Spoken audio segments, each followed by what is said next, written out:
On comprend tout. Oui, il y a deux, trois mots qui vous échappent, mais globalement, on comprend l'esprit de la chanson. Oui. Alors, c'est du japonais. On est pourquoi, bilingue. pourquoi ça? Parce qu'on va vous parler d'un japonais, précisément. C'est l'un des lauréats d'un prix d'architecture, un prix mondial, tout à fait remarquable. Ce monsieur-là, on ne le connaît pas. D'abord, un mot sur le prix. Alors, le prix, il a été créé en 2006. Il s'appelle le Global Award for Sustainable Architecture. Ça veut dire pour l'architecture durable. En fait, ce prix récompense chaque année 5 architectes internationaux qui construisent dans cette démarche d'éco-conception. Mais éco-conception, c'est pas seulement l'écologie, c'est aussi être dans un contexte par rapport à l'urbanisme, par rapport à l'économie, par rapport à la population du pays dans lequel on construit. Donc, et en plus, il faut savoir que certains de ces lauréats ont reçu après le Pritzker Prize, vous savez, le fameux prix Nobel d'architecture. C'est la taille au-dessus. Mais c'est le prix Nobel d'architecture, quoi. Exactement. Et les Global Awards repèrent un petit peu ces architectes qui sont vraiment dans l'époque. Alors, aujourd'hui, on rencontre Kengo Kuma. Kengo Kuma, c'est un des plus grands architectes japonais.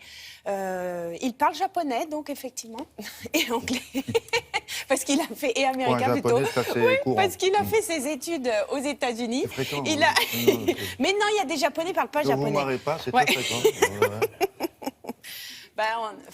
Moi, je vais parler couramment japonais. Mais il doit parler un petit peu anglais, oui. Ah oui, parce qu'il a fait donc ses études aux États-Unis. Je voulais en arriver là. Ah d'accord. Et Kengo Kuma, il construit en France aussi. Il a une agence à Paris. Oui, il a fait le conservatoire à Besançon, il a fait le FRAC à Marseille et il a également construit le centre de danse de Aix-en-Provence. Et surtout, William, il vient de remporter une des gares qui va être le Grand Paris, la Pleyel, la gare Pleyel, vous savez, qui va être une des grandes gares du Grand Paris Express. Ouais.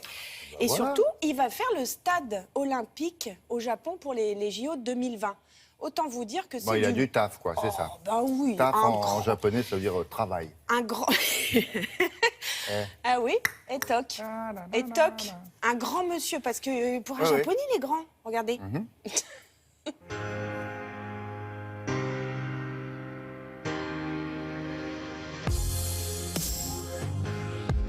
J'ai créé le Global Award for Sustainable Architecture, ça fait 10 ans, en faisant 5 lauréats par an, pas un, parce qu'il n'y a pas le meilleur architecte durable du monde, et parce que ce n'est pas un prix d'élite, mais c'est un prix de communication, de communauté, de travailler en collectif ensemble. L'architecture durable, c'est une tendance, c'est un rendu nécessaire à cause des ressources pas indéterminables dans le monde. Il faut penser différemment dans notre planète, il faut faire notre métier différemment.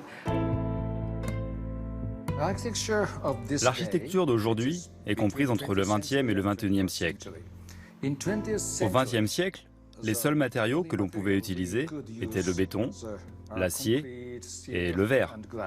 Pour l'industrialisation, ces différents types de matériaux étaient très recherchés par la société. Alors que maintenant, au XXIe siècle, nous sommes déjà dans une nouvelle ère. Tout le monde veut retourner vers la nature. Je respecte la nature. Le but de mon design est d'arriver à créer de l'harmonie avec la nature.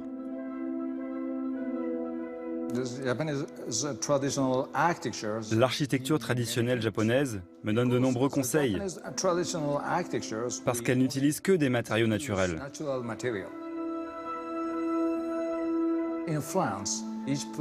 En France aussi, mes projets sont très liés aux sites et aux villes. Il y a une grande diversité en France.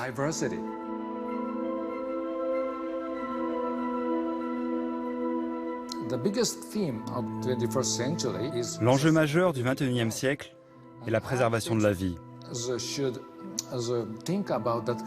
Les architectes devraient réfléchir à ce genre de problème, et cette récompense nous y fait réfléchir. C'est pourquoi je suis ravi d'avoir reçu ce prix.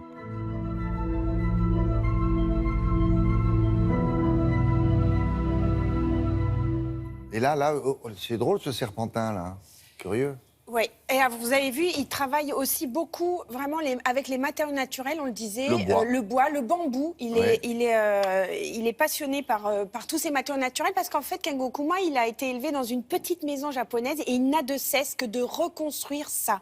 Même lorsque ce sont des bâtiments emblématiques, comme va être la gare Saint-Denis-Pleyel. Il va aussi dans les formes très aériennes, très organiques. Le prix est remis à la Cité de l'Architecture et du Patrimoine, qui œuvre énormément pour cette architecture éco-conçue, durable, sustainable, comme on dit. Merci beaucoup.